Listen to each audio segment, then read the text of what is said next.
श्री शिवाय नमस्तुभ्यम। हर हर महादेव। दोस्तों, आप सभी लोग जानते हैं कि 16 अक्टूबर 2024 यानी बुधवार को पड़ रही है अश्विन महीने की शरद पूर्णिमा तिथि। और दोस्तों, ये वो पूर्णिमा तिथि है जो अश्विन महीने में पड़ने वाली सबसे बड़ी तिथि है, क्योंकि यह बुधवार के दिन पड़ रही है और इसका बहुत ही बड़ा और विशेष महत्व होता है।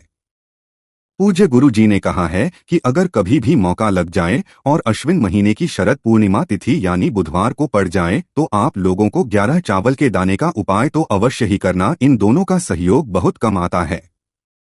और इसी के साथ में गुरु जी ने अपनी शिव पुराण कथा में बताया है कि इस दिन आपको 11 चावल दाने का उपाय तो आपको अवश्य ही करना चाहिए, क्योंकि ऐसा दिन पूरे साल में सिर्फ एक ही बार आता है। और दोस्तों, आप सभी लोग जानते हो कि शरद पूर्णिमा का अगर सबसे बड़ा कोई उपाय है तो वो 11 चावल के दाने वाला उपाय है। तो दोस्तों, इस पूर्णिमा के दिन आप लोगों को इस 11 चावल के दाने वाले उपाय को जरूर करना है। बहुत सारे लोग हो जिन लोगों ने इस उपाय को ना किया हो, मतलब पूरा साल निकल गया, उन्होंने किसी भी दिन इस 11 चावल के दाने वाले उपाय को ना किया हो। पर दोस्तों, आपके पास एक आखिरी मौका बचा हुआ है जो कि 16 अक्टूबर के दिन है। तो इस दिन आप लोगों को इस वाले उपाय को जरूर कर लेना है। भले ही आपने पूरे महीने भर इस उपाय को ना किया हो, पर अगर आपने इस अश्विन महीने के पूर्णिमा के दिन अगर इस वाले उपाय को कर लिए तो आपको इस उपाय को करने का वो फल मिलेगा जिसकी आपने कभी कल्पना भी नहीं करी होगी। इसीलिए आप लोग इस वाले उपाय को एक बार जरूर कर लेना है, ताकि आप लोगों के हाथ से यह मौका ना जा सके और आपको इस उपाय को करने का फल मिल सके। दोस्तों, यह उपाय पंडित जी ने अपनी अभी की ही श्री शिव महापुराण की कथा में बताया है, जिस उपाय को आज हम आपको बहुत अच्छे से समझाने वाले हैं। इस वीडियो को देखने के बाद इस उपाय को समझने के लिए आप कोई और वीडियो को देखने की जरूरत नहीं पड़ेगी। तो चलिए दोस्तों, उपाय को शुरू करते हैं। देखिए, यह इस अश्विन महीने के पूर्णिमा तिथि के दिन यह इतना खास होता है, इतना महत्वपूर्ण होता है। देखा गया है कभी कभी बड़े बड़े पूजा पाठ अनुष्ठान से जो मनोकामना पूर्ण नहीं होते, वो आश्विन महीने के बुधवार पूर्णिमा के दिन एक छोटे से उपाय करने से ही आपकी मनोकामना पूर्ण हो जाती है।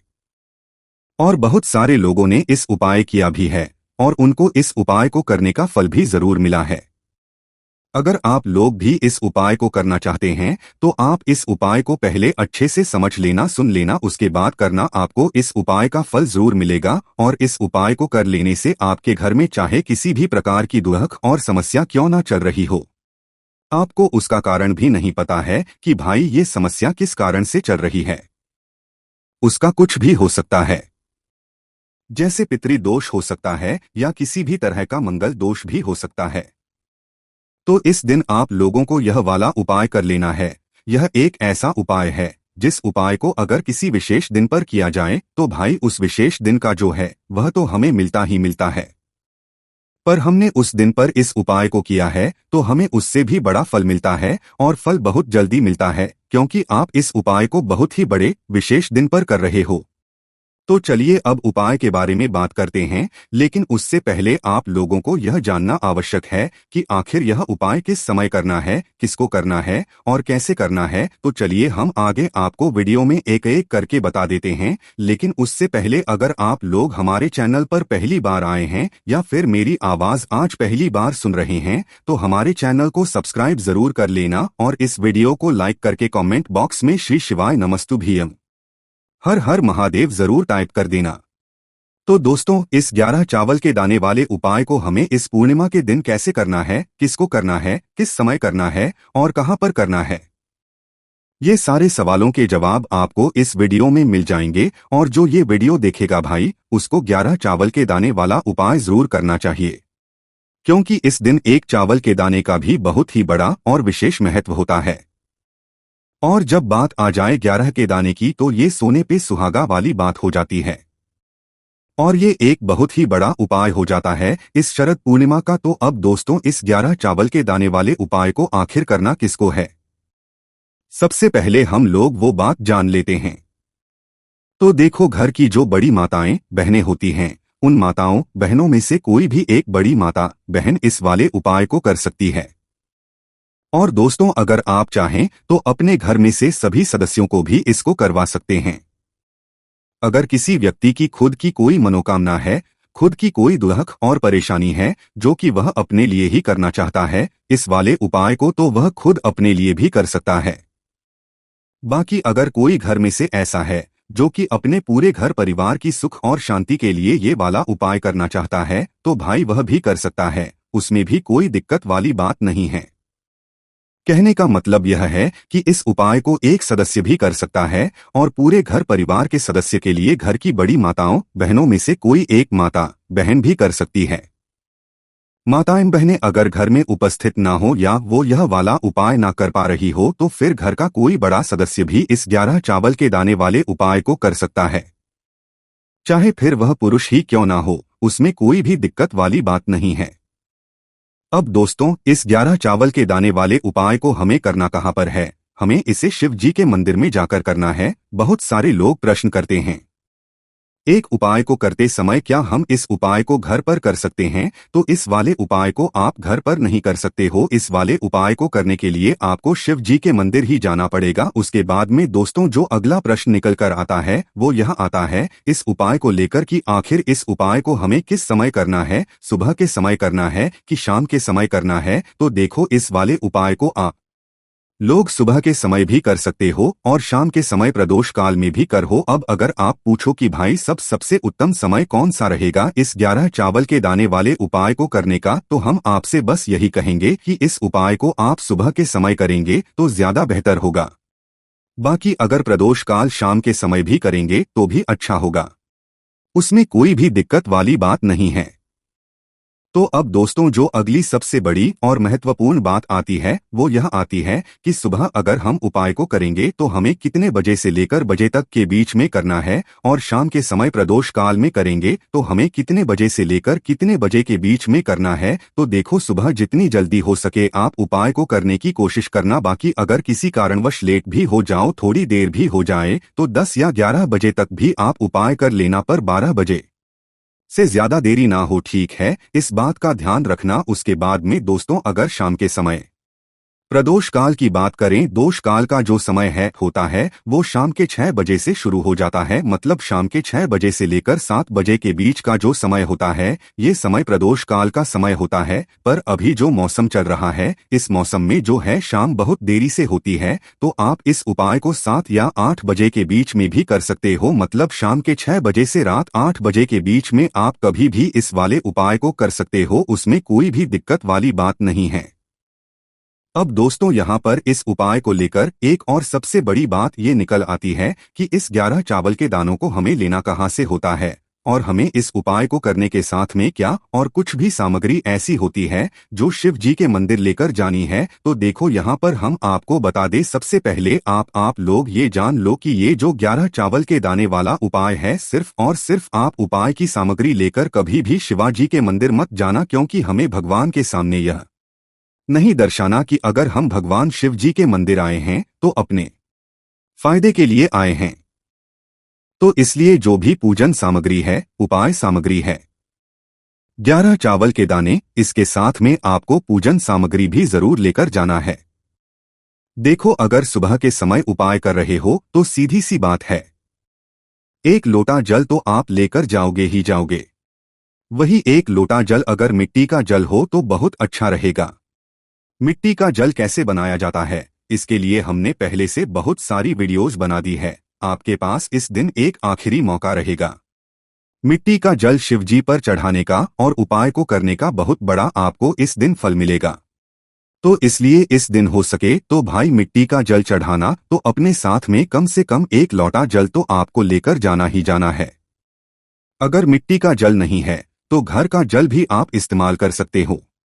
इसके अलावा जो भी पूजन सामग्री है, देखो 11 चावल के दाने ये अलग आपके रहेंगे, और जो आप पूजन सामग्री रहेगी वो अलग रहेगी। पूजन सामग्री में आप जो भी चीज लेकर जाना चाहे वो लेकर जा सकते हैं, उसमें कोई भी दिक्कत वाली बात नहीं है। वही अगर हम बात करें शाम के समय की, तो शाम के समय शिवाजी पर जल नहीं चढ़ता है, इसीलिए शाम के समय आप लोग एक दीपक तैयार कर ले जो कि गोलबत्ती का, आटे का, शुद्ध देसी गाय का घी का होगा, है ना? इस बात का आप लोगों को ध्यान रखना है, और इस दीपक को आपको घर से जलाकर नहीं लेकर जाना है, भगवान जी के मंदिर में जाकर ही जलाना है। इस बात का भी आप लोगों को ध्यान रखना है। अब दोस्तों यहाँ पर हमें इस बात को समझना है कि यह 11 चावल के दाने हमें लेना कहाँ से है, क्या हमें दुकान से लेकर आना है या हमें अपने घर से लेना है या कहाँ से लेकर आना है और कौन से चावल लेना है, क्योंकि चावल भी बहुत प्रकार के होते हैं। तो देखो, इन सभी सवालों के जवाब आप लोग एक बात में सुन लो कि भाई ये जो उपाय है, इस उपाय में आपको ये नहीं देखना है कि भाई कौन से चावल है कौन से चावल नहीं है। बस जो भी चावल ले रहे हो वो चावल का दान सबूत होना चाहिए, मतलब साबुत होना चाहिए, टूटा हुआ नहीं होना चाहिए, कटा पिटा नहीं होना चाहिए। ये बात आपको ध्यान रखना है। बाकी आपका चावल बासमती हो या सादा चावल हो या कोई सा भी चावल हो, उसमें कोई भी दिक्कत वाली बात नहीं है। तो सीधी सी बात है कि आपके घर के रसोई घर में जहां पर आप भोजन बनाते हो वहां पर जो भी चावल आपके उपस्थित हो, उन चावलों में से अपनी एक कटोरी भर लेना या एक मुट्ठी चावल अलग से निकाल रख लेना, क्योंकि हम 11 चावल ही यहाँ पर इस उपाय में लेने वाले हैं। तो हमें यह चावल के दाने गिनकर निकालने पर डटेंगे, इस बात का आप लोगों को ध्यान रखना है। तो अपने उस चावल की कटोरी में से या चावल में से 11 ऐसे चावल के दाने आप लोग निकाल लो जो कि टूटे हुए ना हो, कटे पिटे ना हो, जिनमें कोई दाग ना लगा हुआ हो, है ना। अच्छे साबुत चावल के दाने 11 दाने आप लोग निकाल कर रख लो और इन्हें किसी भी एक कागज की पुड़िया में या किसी छोटी सी कटोरी में आप लोग रख लो ताकि यह सुरक्षित रहे। आपके एक भी चावल का दाना इधर उधर ना हो और आपका उपाय भी पूरा अच्छे से हो जाए। तो भाई जैसे ही आपका उपाय की जो सामग्री है, 11 चावल के दाने ये तैयार हो जाते हैं, उसके बाद में आपको जो भी अपनी पूजन सामग्री है, सुबह के समय कर रहे हो तो एक लोटा जल या पूजन सामग्री जो लेकर जाना चाहो उसकी भी तैयारी कर लेना, और शाम के समय जा रहे हो तो भाई अपना जो दीपक है उसे तैयार कर लेना, ठीक है। और उपाय को करते समय शुद्धता का विशेष रूप से ध्यान रखना, ठीक है। सुबह सुबह स्नान करने के बाद ही उपाय को करने की आप लोग तैयारी करना। उसके बाद अगर शाम के समय की बात करें तो शाम के समय आपको स्नान करने की जरूरत नहीं है, पर शुद्धता का ध्यान रखना है। आपको स्नान तो नहीं करेंगे, आप हाथ मुंह धोकर भी इस वाले उपाय को शाम के समय प्रदोष काल में कर सकते हैं, इसमें कोई वाली बात नहीं है। तो आप अपने उपाय की पूरी सामग्री तैयार करके आपके पास ही में जो आपका शिव मंदिर हो वहां पर पहुंच जाइए।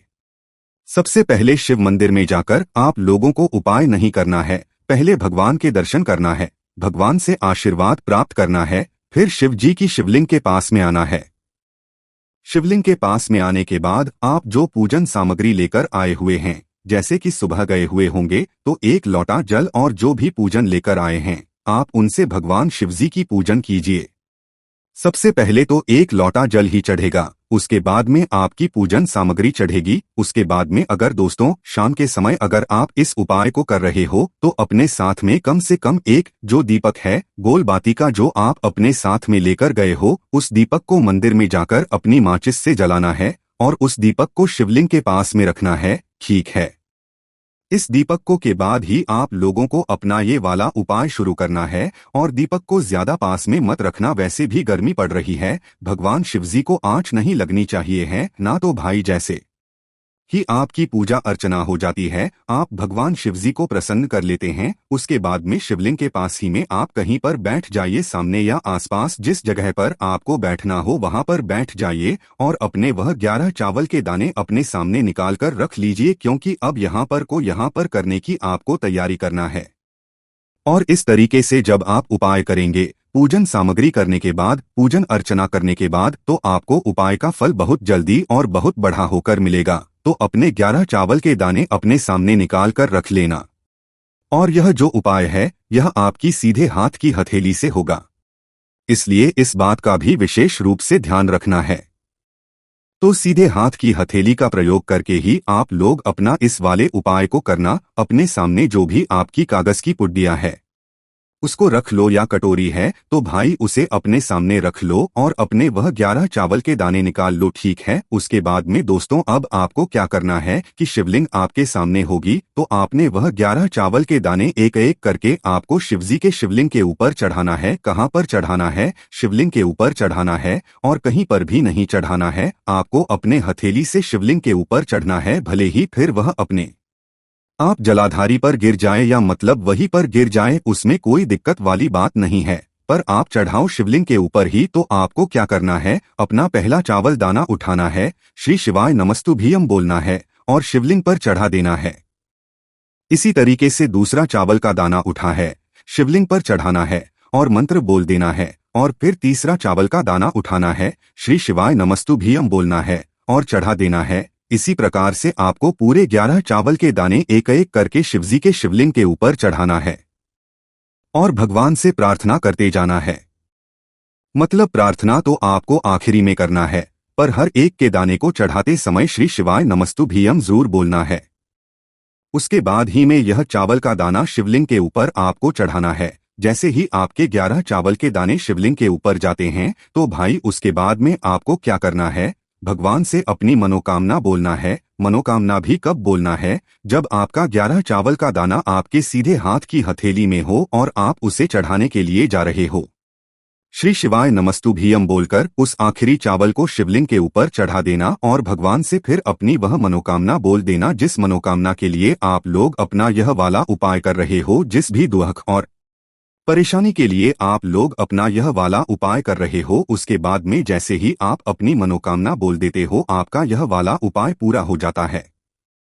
पर दोस्तों, उपाय को करने के बाद आप लोगों को 2 मिनट भगवान शिव जी के मंत्र का जाप जरूर करना है और मंत्र का जाप करने के बाद भगवान एक और बार प्रार्थना करना है अपनी मनोकामना के लिए या अपनी जो भी दुख और परेशानी है उसके लिए। इसके बाद में आप लोग भगवान को देखकर भगवान से प्रार्थना करके उनसे आशीर्वाद लेकर वहां से उठ सकते हैं और अपने घर पर जा सकते हैं। तो दोस्तों, इस बुधवार शरद पूर्णिमा तिथि के दिन आप लोगों को इस एक चुटकी हल्दी वाला उपाय को जरूर करना है।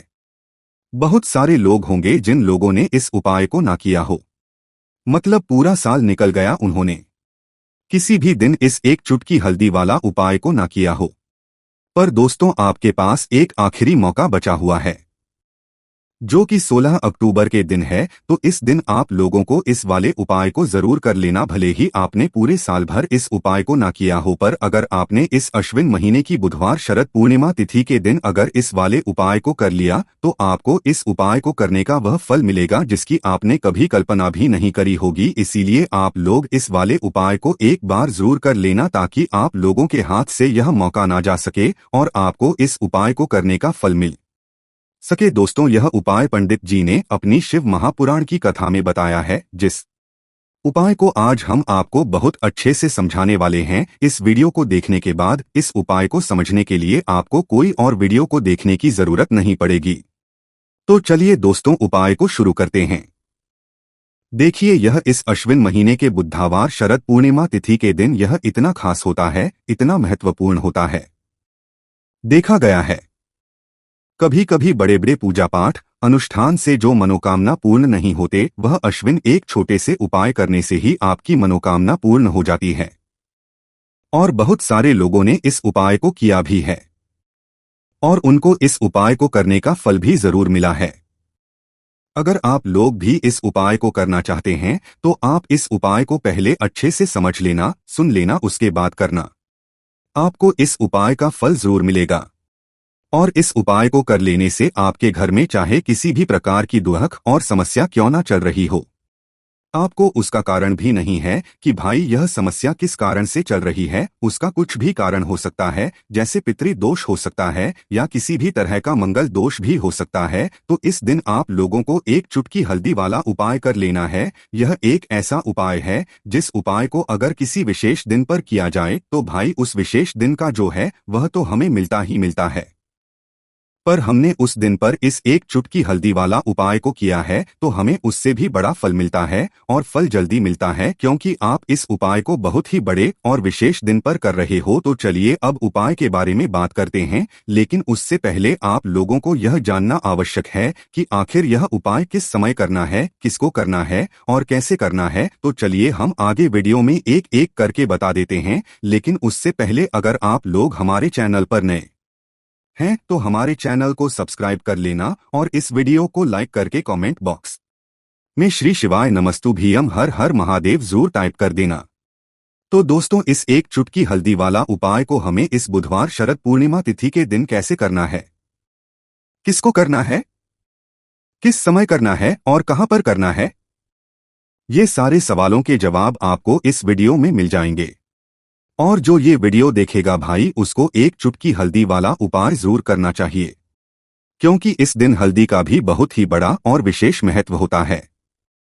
और जब बात आ जाए एक चुटकी हल्दी वाला उपाय की, तो ये सोने पे वाली बात हो जाती है और ये एक बहुत ही बड़ा उपाय हो जाता है इस बुधवार शरद पूर्णिमा तिथि का। तो अब दोस्तों, इस एक चुटकी हल्दी वाला उपाय को आखिर करना किसको है, सबसे पहले हम लोग वह बात जान लेते हैं। तो देखो, घर की जो बड़ी माताएं बहनें होती हैं, उन माताओं बहनों में से कोई भी एक बड़ी माता बहन इस वाले उपाय को कर सकती है।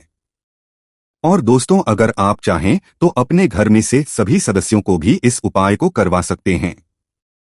अगर किसी व्यक्ति की खुद की कोई मनोकामना है, खुद की कोई दुख और परेशानी है जो कि वह अपने लिए ही करना चाहता है इस वाले उपाय को, तो वह खुद अपने लिए भी कर सकता है। बाकी अगर कोई घर में से ऐसा है जो कि अपने पूरे घर परिवार की सुख और शांति के लिए यह वाला उपाय करना चाहता है, तो भाई वह भी कर सकता है, उसमें भी कोई दिक्कत वाली बात नहीं है। कहने का मतलब यह है कि इस उपाय को हर एक सदस्य भी कर सकता है और पूरे घर परिवार के सदस्य के लिए घर की बड़ी माताओं बहनों में से कोई एक माता बहन भी कर सकती है। माताएं अगर घर में उपस्थित ना हो या वह यह वाला उपाय ना कर पा रही हो, तो फिर घर का कोई बड़ा सदस्य भी इस एक चुटकी हल्दी वाला उपाय को कर सकता है, चाहे फिर वह पुरुष ही क्यों ना हो, उसमें कोई भी दिक्कत वाली बात नहीं है। उसके बाद में दोस्तों, जो अगला प्रश्न निकल कर आता है वह यह आता है इस उपाय को लेकर कि आखिर इस उपाय को हमें किस समय करना है, सुबह के समय करना है कि शाम के समय करना है। तो देखो, इस वाले उपाय को आप लोग सुबह के समय भी कर सकते हो और शाम के समय काल में भी कर सकते हो। अब अगर आप पूछो कि भाई साहब, सबसे उत्तम समय कौन सा रहेगा इस एक चुटकी हल्दी वाला उपाय को करने का, तो हम आपसे बस यही कहेंगे कि इस उपाय को आप सुबह के समय करेंगे तो ज्यादा बेहतर होगा।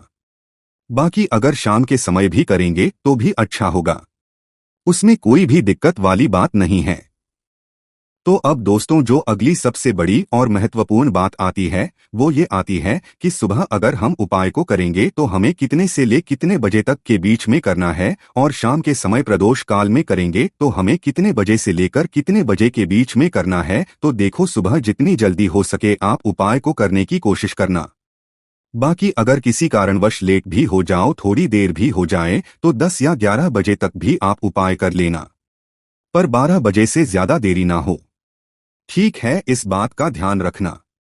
उसके बाद में दोस्तों, अगर शाम के समय प्रदोष काल की बात करें, प्रदोष का जो समय है होता है वो शाम के 6 बजे से शुरू हो जाता है। मतलब शाम के 6 बजे से लेकर 7 बजे के बीच का जो समय होता है, ये समय प्रदोष काल का समय होता है। इस उपाय को 7 या 8 बजे के बीच में भी कर सकते हो। मतलब शाम के 6 बजे से रात 8 बजे के बीच में आप कभी भी इस वाले उपाय को कर सकते हो, उसमें कोई भी दिक्कत वाली बात नहीं है। परंतु 16 अक्टूबर बुधवार शरद पूर्णिमा तिथि के दिन कोशिश करना कि समय के अंतर्गत ही कर लो, किसी कारणवश ना कर पाओ तो थोड़ा देरी से सकते हो, आपको उपाय का फल जरूर मिलेगा। तो चलिए बात कर लेते हैं कि कौन कौन सी चीजें हैं जो आपको इस दिन बिल्कुल भी नहीं करनी चाहिए। देखिए, इस दिन आपको प्याज लहसुन का सेवन बिल्कुल नहीं करना चाहिए, क्योंकि शरद पूर्णिमा साल की सबसे बड़ी पूर्णिमा होती है। पहली चीज, अब बात कर लेते हैं कौन कौन से कार्य है जो इस दिन आपको करने हैं। तो देखिए, इस दिन आपको अच्छे से पहले ही अपने घर में साफ सफाई कर लेनी है, क्योंकि इस दिन यानी कि शरद पूर्णिमा की जो रात होती है, ये माँ लक्ष्मी के लिए बहुत उत्तम होती है, क्योंकि यही वो दिन है जब माँ लक्ष्मी समुद्र मंथन से प्रकट हुई थी, उनका आगमन हुआ था। इसीलिए शरद पूर्णिमा का बहुत महत्व होता है, बहुत ज्यादा पूजा पाठ इस दिन की जाती है। माँ लक्ष्मी को प्रसन्न करने के लिए बहुत से उपाय इस दिन किए जाते हैं, लेकिन बहुत कम लोग यह जानते हैं कि जैसे ही आप श्री हरि विष्णु को प्रसन्न करते हैं ना, माँ लक्ष्मी तो आपसे अपने आप प्रसन्न हो जाती है। और जो उपाय हम आपके लिए लेकर आए हैं, ऐसा समझ लीजिए कि यह एक आपके भाग्य को ऐसे चमकाए कि आपने कभी सोचा भी नहीं होगा।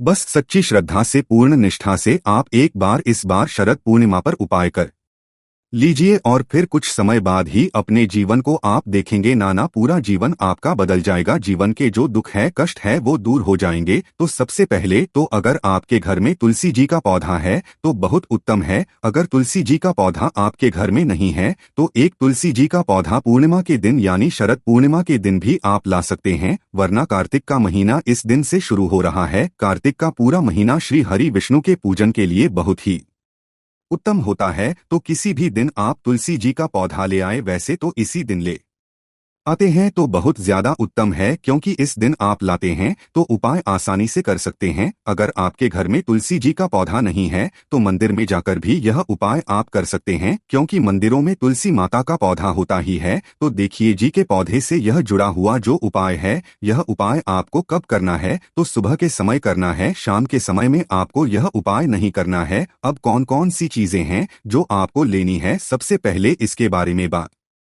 कर लेते हैं। तो देखिए सबसे पहले तो आपको शुद्ध जल लेना है, स्नान आदि करेंगे। उसके बाद सबसे पहले शुद्ध जल लेंगे, उस जल में पिसी हुई हल्दी डालेंगे, हल्दी जो कि श्री हरि विष्णु को बहुत प्रिय है। थोड़ी सी हल्दी डालेंगे, कुछ मिश्री दाने इसी में डाल लेंगे और यह जल आपको तुलसी जी के पौधे में लगाना है, तुलसी जी को अर्पित करना है। अगर यहाँ पर आपको दूध मिल जाता है, कच्चा गाय का कच्चा दूध, तो और भी ज्यादा उत्तम है। अगर गाय का कच्चा दूध मिल जाए तो गाय का कच्चा दूध ले और कच्चा ही दूध आपको तुलसी जी के पौधे में अपने हाथ से चढ़ाना है। मतलब अपने हाथ में थोड़ा थोड़ा लेकर थोड़ा थोड़ा सा तुलसी जी की पौधे की जो जड़ है उसमें आपको डालना है। और जो भी अपने जीवन में आपको धन चाहिए, अधिक धन चाहिए, आपकी तिजोरी धन से भरी रहे, बैंक बैलेंस बढ़ता चला जाए, पीढ़ी दर जो आपका धन है वो बढ़ता चला जाए, या फिर कर्जे जैसी समस्याएं, बहुत सारे लोग हैं जो कर्ज ले लेते हैं, नहीं उतर पाता है, तो जो भी आपके दुख हैं, कष्ट हैं, सब आपको माँ तुलसी से कह देना है। और यह छोटा सा उपाय शरद पूर्णिमा के दिन सुबह के समय में आपको कर लेना है। शाम के समय में एक दीपक तुलसी जी के पौधे के पास लगा देना है। बस इतना सा उपाय है, करके देखिए और फिर चमत्कार देखिए। हमें आपसे कुछ कहने की जरूरत नहीं पड़ेगी, आप खुद इसके उपाय के जो लाभ है वो देखेंगे, चमत्कार देखेंगे और देखेंगे कि जब श्री हरि विष्णु अपनी कृपा किसी पर करते हैं, नामा तुलसी जब किसी से प्रसन्न हो जाती है तो कैसे घर में धन आता है, कैसे धन की वर्षा होती है और इतना पैसा इतना धन आपको मिलता है ना कि संभालना मुश्किल हो जाता है। विष्णु की कृपा ऐसे होती है क्योंकि श्री हरि विष्णु ही तय करते हैं किस व्यक्ति को कितना धन देना है। धन तो देवी माँ लक्ष्मी देती है, लेकिन तय कौन करता है? श्री हरि विष्णु। अच्छा, इस बार की जो शरद पूर्णिमा है ये बुधवार के दिन पड़ी है, ठीक है ना? तो पहले उपाय की बात कर ली, अब एक छोटा सा उपाय और है जो कि आपको जरूर से इस बार शरद पूर्णिमा के दिन करना है, जो कभी आपके काम में अड़चन नहीं आने देगा। जैसे बहुत सारे लोग होते हैं, कहते हैं कि बिजनेस शुरू करना चाहते थे, नहीं कर पाए, करना चाह रहे हैं, नहीं कर पा रहे हैं, या बिजनेस तो शुरू कर लिया लेकिन उसमें लाभ नहीं हो रहा है, प्रॉफिट नहीं हो रहा है, या पहले बिजनेस बहुत अच्छा चल रहा था लेकिन अब बहुत नुकसान हो रहा है। नौकरी थी, पहले नौकरी चली गई, या नौकरी में प्रमोशन ही नहीं मिलता है। हमसे पीछे वाले लोग जो थे वो भी आगे जा चुके हैं और हम एक ही जगह अटक गए हैं। बहुत बार ऐसा जीव समय आ जाता है कि ऐसा लगता है कोई काम बनता नहीं है और बनते हुए काम भी बिगड़ जाते हैं, है ना? तो आपको भी ऐसा लग रहा है तो आप भगवान गणेश की शरण में जाइए। अब देखिए शरद पूर्णिमा जो आई है इस बार बुधवार के दिन आई है और बुधवार का दिन गणपति का होता है। एक छोटा सा उपाय इस दिन कर लेते हैं तो कभी किसी कार्य में अड़चन नहीं आएगी, क्योंकि भगवान गणेश का नाम ही है विघ्नहर्ता। गणेशा आपके जितने भी विघ्न है कार्यों के सभी को दूर कर देंगे। करना क्या है, एक पान का पत्ता लेना है, उसके ऊपर आपको घी और कुमकुम यानी कि कुमकुम रोली जो होती है उसके अंदर आपको थोड़ा सा घी डालना है, थोड़ा थोड़ा सा गाढ़ा उसे घोल लेंगे और पान के पत्ते पर अब इसी कुमकुम और घी का आपको एक स्वास्तिक बनाना है। स्वास्तिक का चिन्ह इस पत्ते के ऊपर ही जब आप स्वास्तिक बना लेंगे, आपको एक सुपारी रखनी है और एक रखना है जनेऊ, और यह पूरा का पूरा पत्ता आपको भगवान गणेश के आगे अपने घर के मंदिर में ही रखना है और देसी घी का एक दीपक जलाकर आपको भगवान गणेश कहना है कि मेरे कार्य में जितने भी अड़चन आ रही है, जो भी रुकावट आ रही है, जो भी मेरा व्यापार का नुकसान हो रहा है, उसे आप भगवान गणेश दूर कर दीजिए। आप तो विघ्नहर्ता हैं, आपके हाथ में क्या नहीं है, आप जो चाहेंगे वह हो जाएगा। अपने हिसाब से आपको मनोकामना कह देना है। और इन तीनों चीजों को एक साथ बांधकर किसी ऐसी जगह पर आपको अपने घर में रखना है जहां किसी का हाथ ना लगे। कुछ दिनों तक ऐसे ही इसको रखा रहने दें। थोड़े दिन के अंदर ही देखिएगा कि आपका जो भी काम बिगड़ रहा था, अड़चन आ रही थी या व्यापार नहीं चल रहा था, काम में नुकसान हो रहा था, नौकरी नहीं मिल रही थी, सब कुछ भगवान गणपति ठीक कर देंगे।